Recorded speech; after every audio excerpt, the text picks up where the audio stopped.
You ever look at some problem in the world and just think, there should be a law for that? Well, what if someone took that idea and ran with it, like all the way to its most absurd, most ridiculous conclusion? Today, we are unpacking Munshi Premchand's absolutely brilliant satire, Kanooni Kumar. It's all about a lawmaker who is convinced that every single social problem, no matter how big or small, can be fixed with one simple thing: a brand new bill. So let's get right inside the head of our protagonist, Mr. Kanooni Kumar, a member of the Legislative Assembly. This isn't just some guy who's a little concerned. He's the kind of person who thinks society is basically a big, complicated machine, and he believes that if you just have the right set of rules, the right laws, you can engineer it to work perfectly. So when he looks out his window, he doesn't see a country. He sees a machine with a ton of broken parts, and he's convinced the government is just ignoring the instruction manual. So picture this. Mr. Kumar is in his office, looking out at a park. Now, you or I might see people just enjoying their day, right? But not him. Oh no. He sees a series of urgent social crises, and every single one demands a new law. His reformist gaze immediately lands on its first few targets. See, for a guy like Kanooni Kumar, spotting a problem and drafting a law to fix it are basically the same action. He is ready to bring order to all this chaos, one bill at a time. First thing he sees, some young men smoking cigarettes. Now to him, this isn't just some bad habit. This is a full-blown social disease. He immediately remembers a report he read linking smoking directly to juvenile delinquency, noting that a massive 75% of young offenders are smokers. So in his mind, this isn't just a nuisance, it's a national emergency. And his reaction is, well, it's exactly what you'd expect. There's no thought about, education or public awareness campaigns. Nope. For Mr. Kumar, the only possible solution is to bring the full, crushing force of the law down on this so-called poison. And boom, just like that, the Tobacco Abolition Bill is born. He jots it down, all ready to go the second the assembly opens. But he's just getting warmed up. His eyes scan the park again, and his attention shifts from the young men to the women. Next up, he sees women wearing veils, observing purdah. He sees this tradition not just as a sign of being backward, but as a legitimate public health crisis. He pulls up another report in his mind, connecting the practice to higher female mortality rates and the spread of diseases like tuberculosis.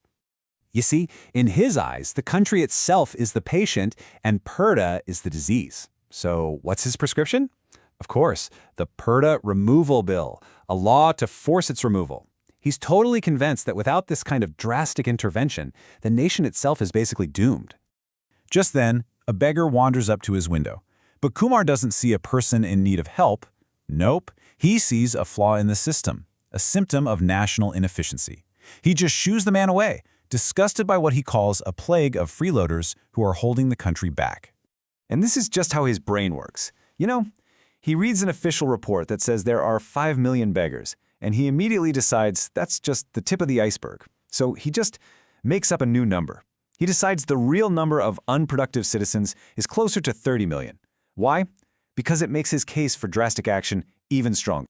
And the solution is, of course, another bill. He'll just follow the lead of what he calls civilized countries and make it completely illegal to beg. Problem solved, right? Well, his legislative crusade is about to move from the park and into the private home. Mr. Kumar's mission to regulate all of society isn't just limited to what he can see from his office window. Pretty soon, visitors start showing up, and their very personal, very domestic problems become the next frontier for his lawmaking obsession. So 2 women, a Mrs. Bose and a Mrs. Eyre, arrive one after another. And this, right here, is where Premchand's satire is just razor sharp. I mean, just look at their complaints. One husband is too traditional. The other is too modern. One is cheap. The other wastes money forcing his wife on trips she hates. Their problems are literally polar opposite. And yet, despite these completely contradictory issues, what do they both ask for? The exact same thing, a law that makes divorce easy. For Mr. Kumar, this isn't a sign of, complex human relationships. No, it's simple, clear-cut proof that the nation is crying out for a divorce bill. Problem, reaction, solution. You think it can't get any stranger? Oh, you just wait. His next visitor is a hotel owner who's complaining about not having enough business. And this complaint sparks a truly wild idea in Kumar's head. The problem, he decides, isn't the hotel business, It's the inefficiency of the private home itself.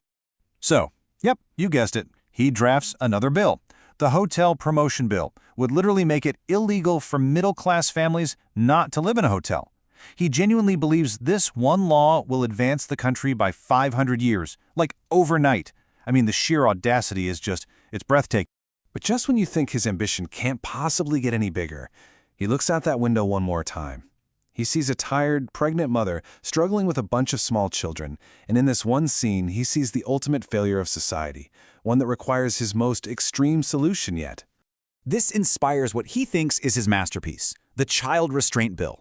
And just look at these clauses. It's not just regulation anymore. This is a terrifying level of state control over the most private parts of a person's life, complete with actual prison time for having too many kids.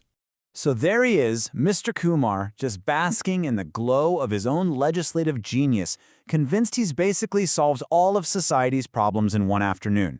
But just then, the one person whose life he hasn't tried to regulate walks into the room, his wife. And you better believe she's got a bill of her own to propose. And this is the question the entire story has been building up to. His wife, Mrs. Kumar, is about to take his entire worldview and turn it completely on its head, suggesting one last law to fix what she thinks is the real root of the problem. She presents her big idea, the husband-wife peace bill. She tells him it's designed to stop all the fighting and unhappiness she sees in so many marriages by targeting the real culprits, the husbands. And here's the brilliant twist. She perfectly mirrors his own cold logic.